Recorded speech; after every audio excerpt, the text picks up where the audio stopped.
Olá, começa aqui o Religare, Conhecimento e Religião. Iniciamos nessa semana uma série de 4 programas gravados com pesquisadores presentes no 28º Congresso Internacional da SOTER, a Sociedade de Teologia e Ciências da Religião, congresso que aconteceu na PUC Minas no mês de julho. No nosso primeiro encontro, eu recebo o professor e pesquisador do Programa de Pós-Graduação em Ciências da Religião da PUC Goiás, Alberto da Silva Moreira. Eu vou conversar com ele sobre religião e globalização. Seja bem-vindo, Alberto, é um prazer recebê-lo aqui no programa. Olá, Flávio. Um prazer estar com você, conversando sobre esse tema tão interessante. Acompanhe as notícias da nossa programação pelo site da TV Horizonte. O nosso endereço é www.tvhorizonte.com.br. E pelo canal Religare Conhecimento e Religião no YouTube, você acessa aos vídeos das entrevistas. Compartilhe os nossos vídeos, faça os seus comentários, inscreva-se no canal para receber as nossas atualizações. Nós estamos também nas redes sociais, procure por Religare, Conhecimento e Religião e deixe os seus comentários para a nossa equipe. Alberto, esse termo globalização, né, como é que nós poderíamos recortá-lo, né, assim, como para a nossa conversa de hoje? Como compreender esse termo? De fato, esse termo já tem pelo menos uns 50 anos, né? Em 64, Marshall McLuhan escreveu um livro famoso, cunhou a expressão aldeia global.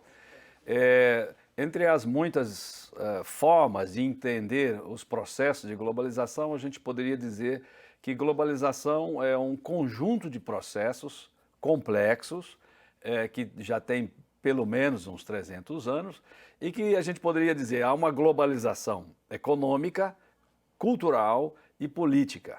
É uma expansão geográfica, é uma expansão também intensiva na medida que abarca cada vez mais diferentes dimensões da vida humana, de uma formação que é marcada pela extensão do capitalismo na economia, mas não só, da liberal democracia no âmbito político e pela mentalidade técnico-científica ou pela ciência moderna no campo da cultura. Que expectativas, né, abre esse horizonte da globalização? A globalização nos faz sentir, como diz Robertson, um teórico dos processos da globalização, nos faz perceber o mundo como um único lugar. Na verdade, essa sensação de que todos nós moramos numa casa comum, fazemos parte da mesma família humana, isso é muito forte hoje em dia. Mas não quer dizer que os processos de globalização tenham criado um só lugar. Há muitos lugares. Há uma primeira, uma terceira e uma quarta classe. A gente viaja num navio que não é igual para todos, não é? Mas há, portanto, essa percepção de que a raça humana tem um destino comum, vive num planeta comum e que as causas de um povo não são apenas desse povo, tem a ver com as causas da humanidade. Mesmo a questão da ecologia, os problemas ecológicos não conhecem fronteiras. Assim também a questão religiosa ultrapassa as fronteiras, né? Eu perguntei por que horizontes abrem, né? Verdade. Essa discussão. Essa sensação de que nós vivemos um lugar comum, do ponto de vista, como você disse, esconde as diferenças e as profundas desigualdades, não é mesmo? As contradições desse processo. A globalização não deve ser pensada assim como algo que abre, claro, abre muitas chances e traz os seus perigos. Normalmente as pessoas dizem, os analistas dizem, abre muitas chances e também tem os seus perigos. Depende de você se colocar no lugar correto. Na verdade, os processos de globalização estão marcados fortemente pelas dinâmicas do mercado capitalista. E esse, claro, cria também as suas vítimas, não é?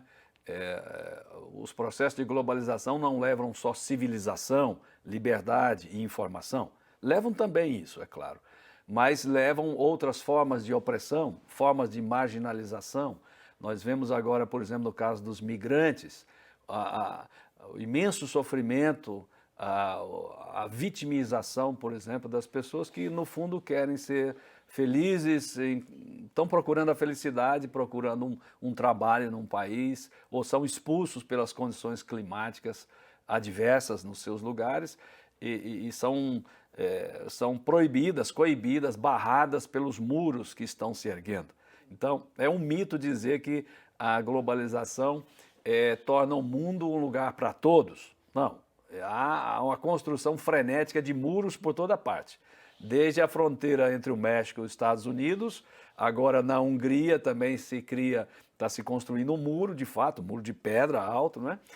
Israel separa-se dos palestinos, o Muro da Vergonha, e tantas outras formas de muros, né? Os muros dos condomínios, etc. Então, não é um processo cheio de contradições e cheio de reapropriações, em que as pessoas também reagem, elas reelaboram os conteúdos que recebem, e isso afeta fortemente também as religiões e o cristianismo. Sim. Nós temos de conjugar, então, emancipação com opressão quando pensamos a temática da globalização. Exatamente. Há sempre uma dialética. Globalização não significa apenas acesso às informações, mas o problema das informações, por exemplo, hoje nós temos que fazer uma escolha criteriosa das fontes da informação que nós usamos e quanto tempo nós vamos ter para digerir, porque a agitada vida que o sistema também nos impõe não nos deixa aprofundar quase notícia alguma. E nós estamos constantemente chocados com informações rasas, superficiais, que às vezes fomentam muito mais o preconceito do que realmente explicam as coisas que estão acontecendo. Isso só para falar desse mundo, mas mas é interessante falar sobre essa questão de que relação, né, existe entre esse desenvolvimento tecnológico e também dos meios de comunicação e esse processo de globalização. Que relação há entre esses aspectos? A gente pode dizer que os processos de globalização, talvez nós, teólogos, aqueles que estudamos a cultura e a religião, a gente reduz muito os processos de globalização aos processos culturais. Acesso à informação, por exemplo, alguns autores dizem, não, um dos vetores da globalização foi Hollywood, na medida que exportou o cinema e a máquina de cinematográfica de Hollywood para o mundo inteiro, né? Mas há outros fatores que também impulsionaram e tornaram possível isso. Pelo menos 4 que eu vejo, foi as mudanças radicais nas formas do trabalho humano, né? O sistema digamos, o surgimento do proletariado, o trabalho assalariado, o sistema fordista, toyotista, etc. Outro foi a incorporação massiva dos recursos da natureza. Hoje a natureza no mundo inteiro ela está mapeada.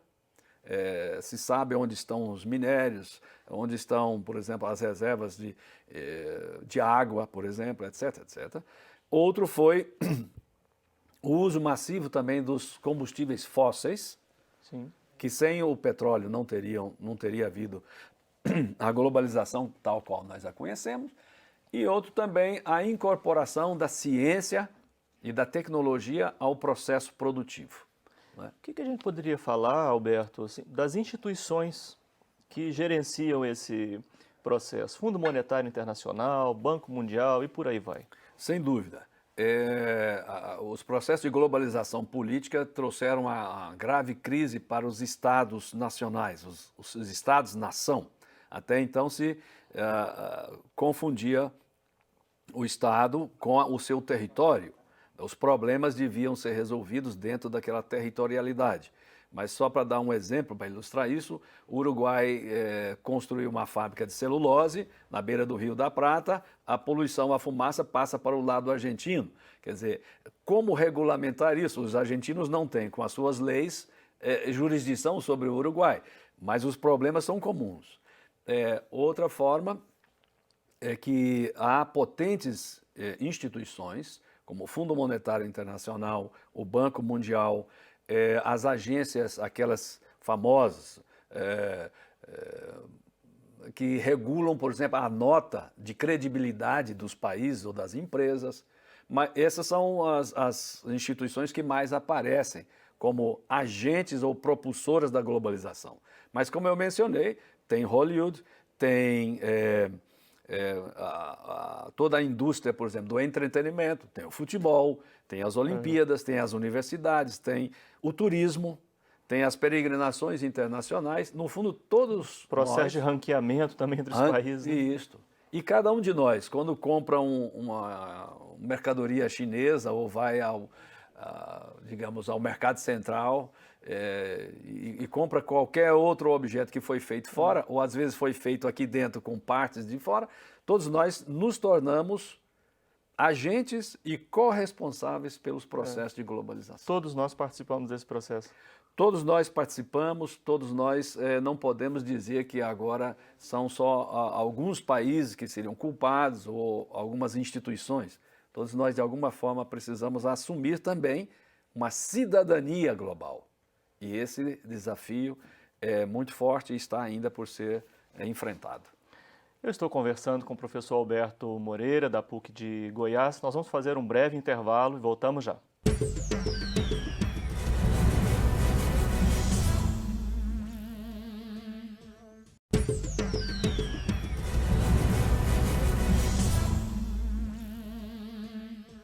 Estamos de volta com o Religare, Conhecimento e Religião. Aconteceu no mês de julho, na PUC Minas, o Congresso Internacional da SOTER, que discutiu o tema religião no espaço público. Nós estamos numa série de 4 programas com alguns pesquisadores, alguns professores que participaram do evento. Eu converso com o professor Alberto Moreira e o tema do nosso Religare hoje é globalização e religião, programa em duas partes. Semana que vem nós vamos continuar com o professor Alberto Moreira. Agora seria interessante a gente concentrar a nossa atenção na questão da religião. De que modo esse processo impacta a religião? Ou até talvez antes disso, né? De que modo a religião de alguma maneira significou um primeiro momento de ampliação, divulgação de uma particularidade religiosa e cultural, né? Um pouco antes da globalização, né? Verdade.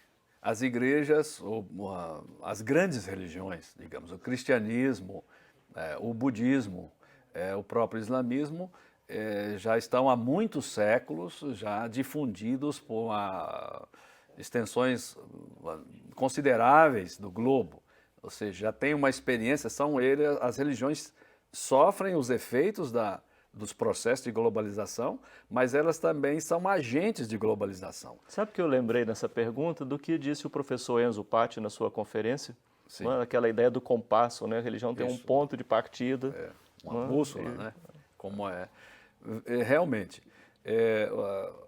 talvez se as religiões não tivessem tido as grandes religiões pelo menos, não tivessem tido essa experiência anterior, levado a sua fé a outras culturas, a outras línguas, né? Isso está presente não apenas no mundo cristão, mas também no mundo islâmico, até certo ponto também a experiência judaica, elas são parte desse próprio processo que também incide sobre elas. E incide de diversas formas, não é? Por exemplo, na medida em que os processos de globalização, de aceleração do tempo, relativizaram e comprimiram o espaço e o tempo, né? Na medida em que, por exemplo, eu posso estar aqui entrando em contato, por exemplo, via internet com alguém que está a 12 mil quilômetros de distância, o espaço se comprimiu. E nesse processo de transformações culturais aceleradas, uma das coisas que acontece, por exemplo, é a superprodução de ofertas de explicação do mundo, de sentido. Há um enfraquecimento do lado institucional, do papel das instituições, aquilo que a gente pode chamar de crise das instituições que produzem explicação e sentido para o mundo, né? Então, há uma pluralidade, há um crescimento de outras instâncias sociais, como a mídia, como o próprio mercado, como, por exemplo, os terapeutas, de diversas formas, que se tornam agentes de conhecimento ou de experiências religiosas, apesar de não serem sacerdotes, apesar de não estarem no âmbito formal da religião. Então, a religião, as religiões hoje, elas têm os seus agentes especializados, os seus sacerdotes, seus gurus, mas também outras instâncias sociais assumiram esse papel de dar sentido e de dar explicação, às vezes até de produzir emoção religiosa, experiência mística, apesar de não estar no espaço, entre aspas, do sagrado. Sim. Você vê assim algum risco para a perda da identidade de uma tradição religiosa, das suas especificidades, que eu tenho uma identidade é muito forte, podemos questioná-lo também, né? Sim, sim. Né? Mas assim, daquilo que é o tradicional de uma experiência, o seu próprio, o elemento próprio. Sem dúvida. Na medida em que há uma crise das instâncias, digamos assim, tradicionais, que fazem a interpretação. Acho que a gente está usando tradicional aqui no melhor sentido, né? Não melhor sentido. Tradicionalista, não nesse sentido, não né? tradicionalista. Mas vamos tomar um exemplo claro que acho que fica mais, vamos dizer assim, mais fácil de perceber o que a gente está querendo dizer. Hoje, quando alguém quer saber sobre Jesus Cristo, não procura o padre ou o teólogo, ou nem sempre procura o pastor, ou procura alguém que supostamente teria essa informação qualificada. Ele vai à banca de revista e compra uma revista super interessante, ou outra qualquer, que traz estudos sobre a figura de Jesus. Então, o que acontece? As religiões estão perdendo o controle sobre o processo de interpretação dos seus códigos originários. Qualquer pessoa, em qualquer lugar do mundo, pela internet, pode acessar um livro sagrado e fazer a sua interpretação. Então, há uma proliferação, um crescimento muito grande de intérpretes livres. E isso, é claro, traz riscos sérios. Primeiro, há formas de comunidade, a comunidade religiosa. Depois traz sérios riscos à questão mesmo da interpretação. Digamos, a figura de Jesus Cristo hoje se tornou meio chiclete. Você puxa para lá, até o ponto de que algumas formas religiosas conseguiram fazer Jesus desdizer o que disse, não é? Em relação ao dinheiro, por exemplo. Né? Quer dizer, se coloca quase na boca de Jesus que ele abençoou o dinheiro, enquanto que foi ao contrário. Ele chamou de mamon, não se pode servir a Deus e ao dinheiro. Ou seja, há essa crise da produção da interpretação e há também uma crise mais séria da credibilidade das religiões, na medida em que as religiões tentam achar o seu nicho para sobreviver enquanto instituição e às vezes fazem pacto com qualquer força social que existe, o que leva a uma perda do seu próprio encanto. Então, igrejas, empresas, religiões e empresas levam a um processo de perda do encantamento da religião. Aumentam o processo de secularização. Aquilo que a gente conversava um pouco antes da gente começar aqui a gravar, isso a pessoa depois acaba saindo, deixando. Bom, o que eu vou fazer ali, né? Mais um espaço de exploração. E se torna, digamos, esse é outro aspecto dos processos de globalização. Se tem algo que os processos de globalização no campo cultural e subjetivo estão fazendo, é a individualização, não é? A subjetivação. Hoje, eu não tenho mais, digamos assim, em geral, as religiões, as pessoas não vão procurar o seu, digamos, orientador espiritual ou uma instituição para dizer o que é certo e o que é bom no campo religioso. É a sua instância subjetiva que, digamos assim, sacramenta ou diz se algo deve ser considerado bom religiosamente. Sim. E geralmente essa instância subjetiva ela faz esse julgamento, esse apreciamento, essa validação pelo tanto de emoção que a experiência religiosa conseguiu produzir na pessoa. Sim. Mas acontece que, digamos, a indústria do entretenimento, ela é especialista em produzir emoções fortes. Uhum. Ou seja, aí você vê como que indústria do entretenimento e religião, por exemplo, concorrem, às vezes, digamos, quase em desigualdade de condições, não é? E cada vez mais as religiões são levadas, provocadas a ser aquelas que produzem prazer, emoções fortes, que desencadeiam no indivíduo emoções fortíssimas que levam às lágrimas, para ela perceber que aquilo é uma experiência religiosa. E isso, na verdade, não é algo próprio necessariamente da religião.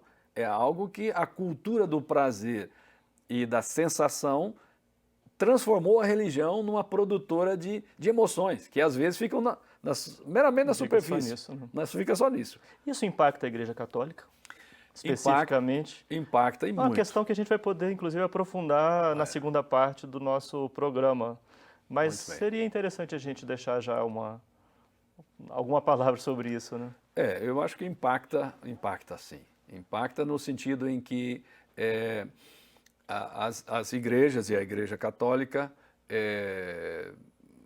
claro, talvez seria importante perceber que no passado, talvez a Igreja Católica falou, claro, era um outro momento, muito da ascese, da mortificação, da disciplina do corpo, do jejum, e isso ficou muito marcado, por exemplo, toda a questão da Semana Santa, o jejum, etc. Hoje a gente tem o outro extremo. O outro extremo, né? Só é considerado experiência religiosa significativa aquilo que produz nas pessoas, nos indivíduos, emoções muito fortes. Então há uma psicologização, uma emocionalização da experiência religiosa que pode ser muito enganadora, porque é uma religião conforme o gosto e o humor também das pessoas, não é? Então, uma religião que não vincula, uma religião que não tem, por exemplo, a questão dos valores e da necessidade de criar, por exemplo, vínculos comunitários. A experiência emocional eu posso fazer, por exemplo, botando um fone de ouvido, tampando os olhos e aumentando o volume ao máximo de uma banda de rock, que produz uma catarse semelhante à experiência religiosa e outros. Mas isso torna as pessoas ilhas, torna as pessoas isoladas das grandes causas da humanidade e também das grandes mediações coletivas. Confirma o processo de privatização da religião. De privatização da religião, E isso é um grande risco na medida em que tanto as igrejas como todas as religiões, elas têm uma proposta de criação de solidariedade. Mesmo que sejam solidariedades restritas, é uma lógica de criar laços e solidariedades. Sim. Bom, nós vamos continuar, vamos ter mais um programa para conversar com o professor Alberto Moreira, da PUC de Goiás, sobre a temática globalização e religião. O Religare é um projeto de extensão do Programa de Pós-Graduação em Ciências da Religião da PUC Minas. O Religare de hoje vai ficando por aqui. Obrigado pela sua companhia. Um abraço muito cordial e até a próxima semana com o novo Religare Conhecimento e Religião.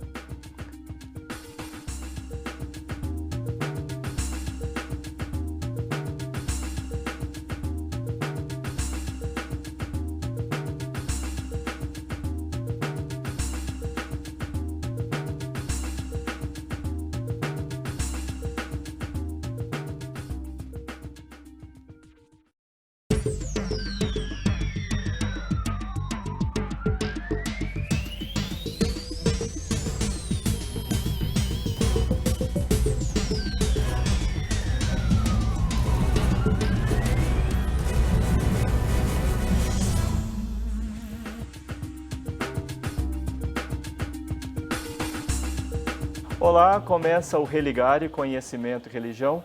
Nós damos continuidade esta semana à série de 4 programas gravados com pesquisadores presentes no 28º Congresso Internacional da SOTER. evento que aconteceu na PUC Minas no mês de julho deste ano de 2015. Esse é o nosso segundo encontro com o professor e pesquisador do Programa de Pós-Graduação em Ciências da Religião da PUC Goiás, Alberto da Silva Moreira. Alberto, nós terminamos o programa anterior falando sobre impactos sobre a Igreja Católica, se isso afetava a Igreja Católica. Vamos retomar, né, essa questão, mas talvez colocando um outro elemento, né, que desafios, né, o processo de globalização apresenta para a Igreja Católica. Os processos de globalização colocam a todas as religiões, especificamente a Igreja Católica, grandes desafios. E aqui eu quero falar como católico e não tanto como cientista das religiões. O primeiro grande desafio que eu vejo é que, como vivemos numa sociedade de fluxos e de dissolução das fronteiras, há toda uma corrida meio frenética para a afirmação das identidades. Eu vejo o grande desafio à Igreja Católica de obscurecer, perder, se afastar da sua referência fundamental, que eu entendo como teólogo, que é o projeto de Jesus Cristo. O projeto do reino, aquilo que se chamaria melhor a soberania de Deus. Foi esse o grande sonho, o motivo que movimentou a vida de Jesus. A expressão reino de Deus aparece mais de 90 vezes no Novo Testamento. E o desafio é que a igreja não se volte para si mesma como instituição, tentando afirmar de uma forma tanto neurótica a sua própria identidade institucional em relação a outras religiões ou igrejas. Outro desafio que eu vejo é a não perder a conexão com a juventude. Isso vale para todas as religiões, mas vale especialmente para a Igreja Católica. Essa é algo que qualquer sociólogo percebe. E outro desafio também é não perder a conexão com as mulheres. Por quê? Toda a questão dos direitos humanos e a questão das mulheres ainda está para ser resolvida de forma satisfatória dentro da Igreja Católica, não tem sido enfrentada.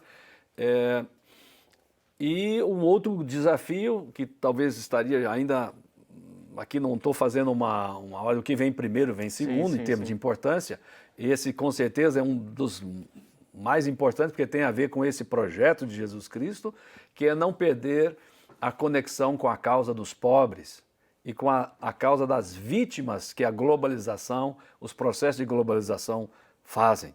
Não é? Nesse sentido, e também nos outros pontos que eu elenquei, eu tenho grande esperança e simpatia, porque percebo que o Papa Francisco deu a cada um desses pontos, ou está tentando dar uma resposta satisfatória ou encaminhar o enfrentamento dessa questão. Sobre o primeiro ponto, ele vem falando desde o início do seu pontificado do risco, né, de uma igreja autorreferencial. Isso, autorreferencial que fica perdendo tempo e energia excessiva com os próprios interesses, e no fundo voltada para si mesmo, né, e não voltada para a causa da humanidade.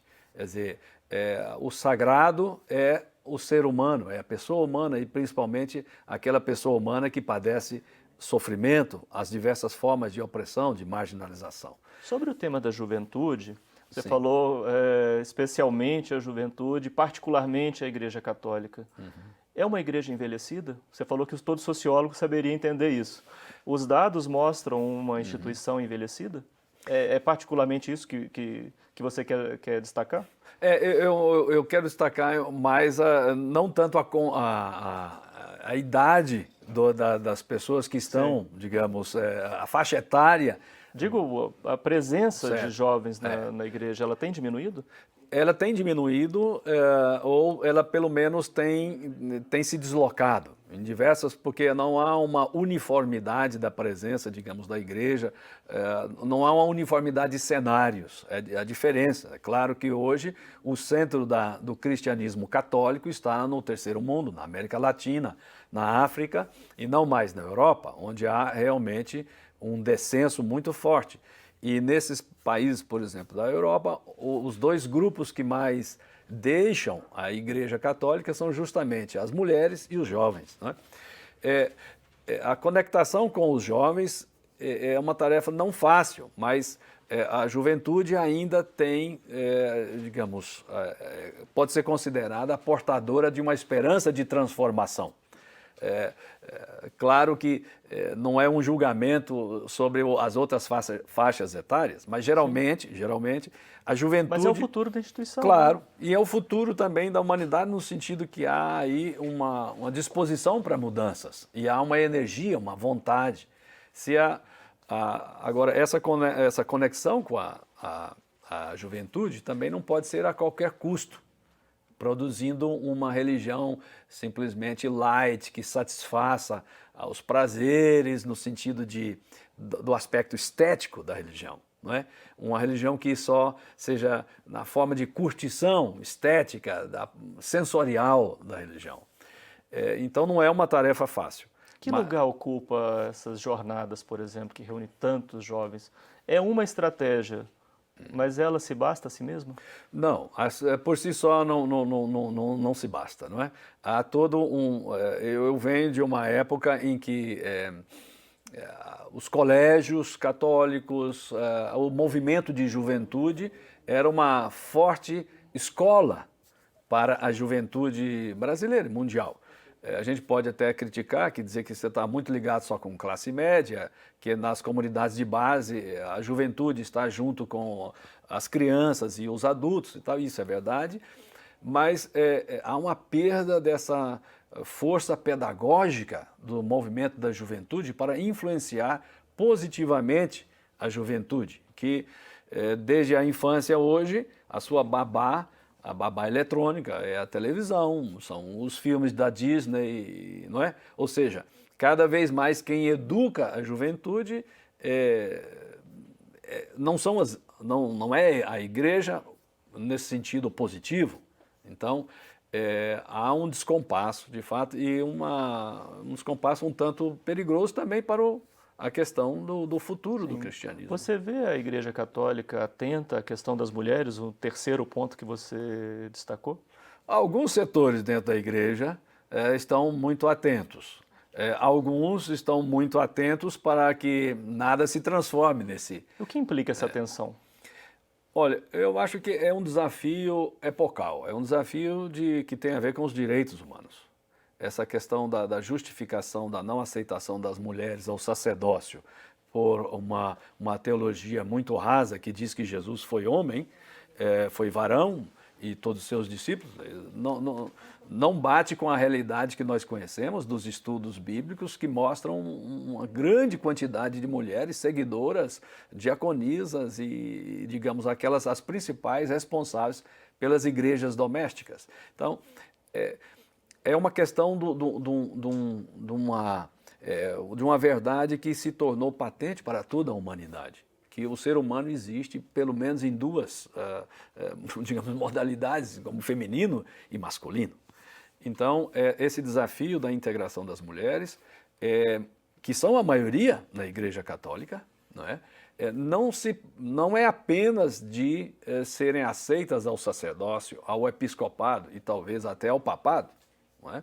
É muito mais de uma integração que faça justiça, tem a ver com uma nova teologia do matrimônio, que vê o matrimônio apenas e tão somente como para a reprodução, e que inclua a questão também da sexualidade numa vida prazerosa enquanto casais, etc. Então, com a questão de gênero, não é só a questão das mulheres, é uma questão de gênero também. Esse é um grande desafio a ser e que está sendo enfrentado, mas ainda temos muito que caminhar nesse aspecto. Sim, um ponto que dá o que falar, eu vou ter de interromper para fazer o intervalo, é a questão dos pobres, como uma pauta que é extremamente vinculada à proposta cristã, e a Igreja Católica não tem como se furtar isso. Sem dúvida, sem dúvida. Nesse ano vai haver em novembro um encontro nas catacumbas de Roma de alguns algumas pessoas e bispos que assinaram em 1965, no final do Concílio Vaticano II, o famoso Pacto das Catacumbas, da compromisso com os pobres, pobres no sentido de todos os setores marginalizados, de todos aqueles que sofrem injustiça no mundo, não só pobres em termos econômicos, mas também os marginalizados por causa da sua cor, por causa da sua opção sexual, por causa do seu pertencimento étnico, no caso, por exemplo, dos ciganos e tantos outros, né? Aqui nós estamos falando de pobre, enquanto aquelas categorias humanas que sofrem marginalização, opressão e têm vedado seu acesso aos bens do consumo, à informação, no fundo, a uma vida digna. Sim, você incluiu todos os vitimados pelo processo de globalização, que é o tema do nosso programa. Eu vou chamar o intervalo e nós estamos conversando sobre globalização e religião. O Religário de hoje está conversando com o professor Alberto Moreira, da PUC de Goiás. É um breve intervalo e voltamos já.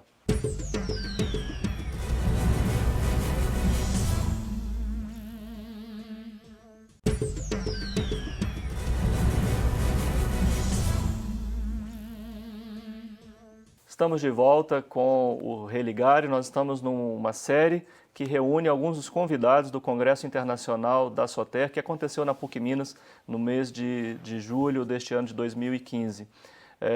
No Religário de hoje, nós estamos dando continuidade à segunda parte de uma entrevista com o professor Alberto Moreira, da PUC de Goiás, sobre o tema globalização e religião. Nós estamos falando sobre desafios à Igreja católica, dedicamos todo o nosso primeiro bloco dessa segunda parte da nossa conversa a esse tema. Havia uma expectativa, né, e muitos autores falam de crise da religião, desaparecimento da religião, mas a gente encontra uma efervescência religiosa bastante significativa, né? Mas essa efervescência religiosa não é exatamente a mesma experiência de antes. Ela está transformada, né? O que passa com a experiência religiosa na nossa época? Eu acho que tem alguns fatores que estão impactando fortemente a experiência religiosa e também impactando as instituições religiosas, né? De fato, a famosa tese da secularização, ou do desaparecimento da religião, à medida que a modernidade, o conhecimento científico progrediriam, a religião iria batendo em retirada. Isso não se confirmou. E a gente nota que naqueles lugares ou cenários onde a religião está mais dinâmica, a gente nota um grande protagonismo de que nós diríamos dos agentes não especializados ou dos leigos, não é?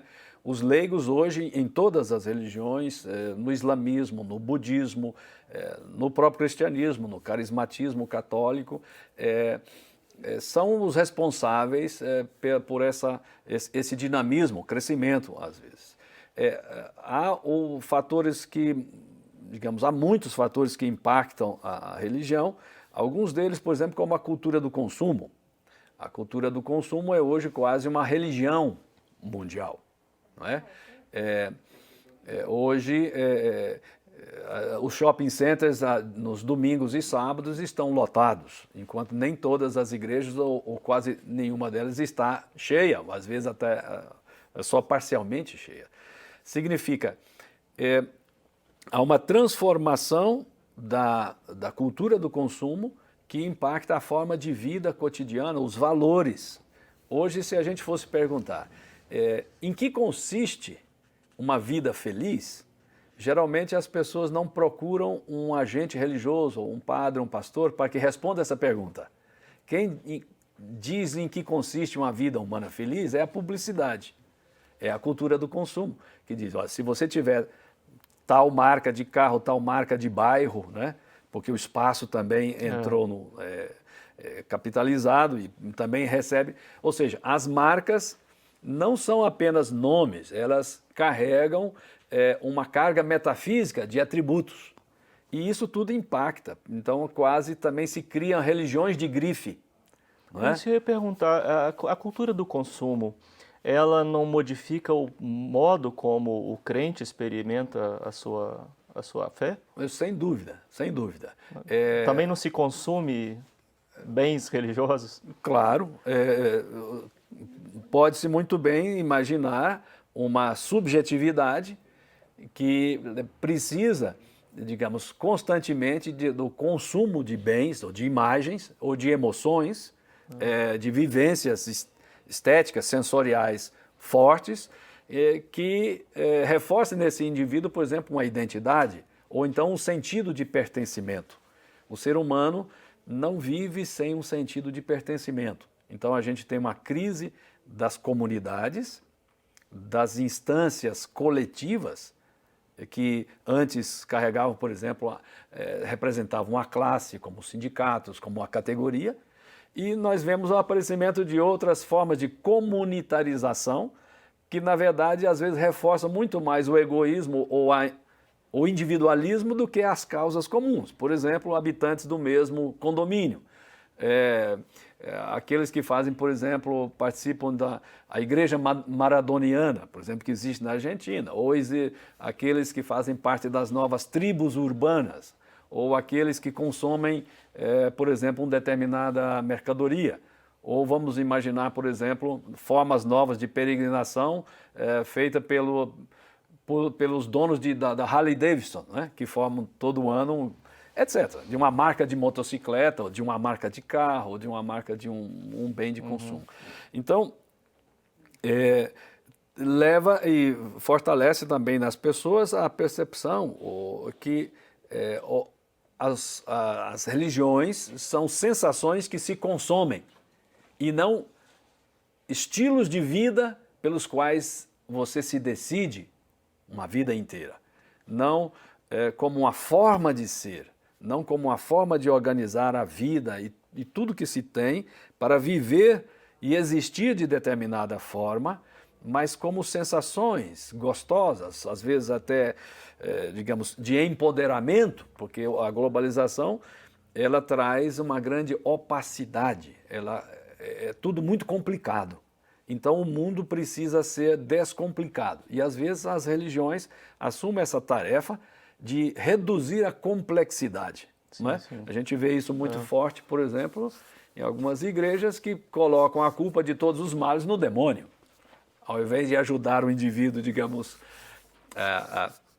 a entender as causas sociológicas, econômicas, políticas, porque foi mandado embora, simplesmente reduz dizendo, é culpa do demônio.